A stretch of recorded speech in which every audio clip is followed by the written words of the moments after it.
মুর্শিদাবাদের নওদায় কালী পুজোর শোভাযাত্রায় গুলি চালানোর ঘটনায় হাসপাতালে গুলিবিদ্ধ যুবককে দেখতে গেলেন কংগ্রেস নেতা অধীর রঞ্জন চৌধুরী। ঘটনায় গুলিবিদ্ধ রিন্টু বিশ্বাসের শারীরিক অবস্থা বর্তমানে স্থিতিশীল রয়েছে বলেই জানা গিয়েছে।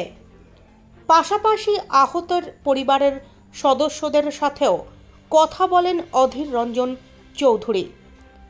ঘটনা প্রসঙ্গে তিনি বলেন, আমি কালকে রাত্রেও এখানে আসবো বলে ঠিক করেছিলাম। তো আমাদের পার্টির একজন গাবাই বলে এইখানটাই নওদায় আমাদের পার্টির কাজকর্ম করে, তাকে পাঠিয়েছিলাম।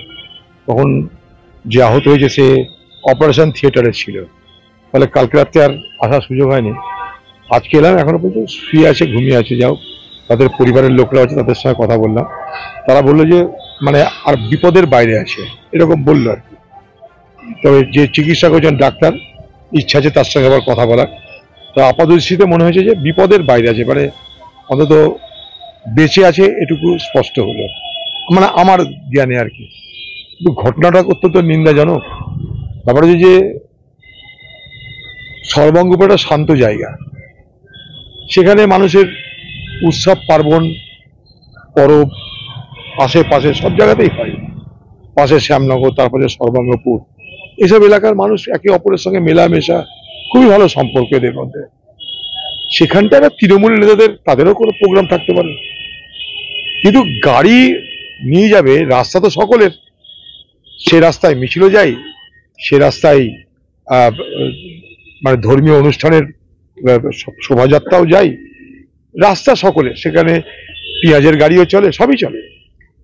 তো সেইখানটায় তৃণমূলের নেতাদের গাড়ি যাবার সময় সবকিছু খালি করে দিতে হবে।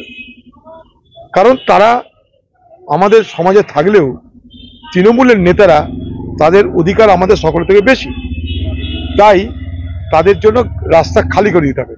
খালি করাতে রাস্তা দেরি, সঙ্গে সঙ্গে চলেছে গুলি।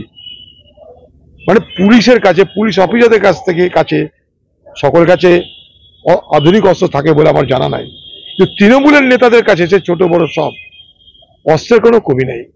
কতগুলো সাধারণ মানুষের উপরে গুলি চালিয়ে একজনকে আহত করে কি বাহাদুরি দেখিয়েছে আমার জানা নাই। কিন্তু আমি প্রশাসনকে বলতে চাই, কালকেও বলেছি, যে যারা দোষী, যারা অপরাধী, তাদেরকে যেন গ্রেপ্তার করা হয় এবং তাদেরকে যথাযোগ্য শাস্তি দেওয়া হয়। এবং পাশাপাশি সেইখানকার সব ধর্মের মানুষ, সব বর্ণের মানুষ, সব সম্প্রদায়ের মানুষের কাছে আমার একটাই বক্তব্য থাকবে, যে এই ঘটনাকে নিয়ে আমরা যেন খামোখা সাম্প্রদায়িক উত্তেজনার শিকার না হই। কারণ সাম্প্রদায়িক উত্তেজনা তৈরিরও চেষ্টা হতে পারে। আমরা যেন বিষয়টাকে একটা অপরাধ হিসাবে দেখি এবং অপরাধীর বিরুদ্ধে আমরা যেন আমাদের কথা বা আমাদের প্রতিবাদ করতে থাকি।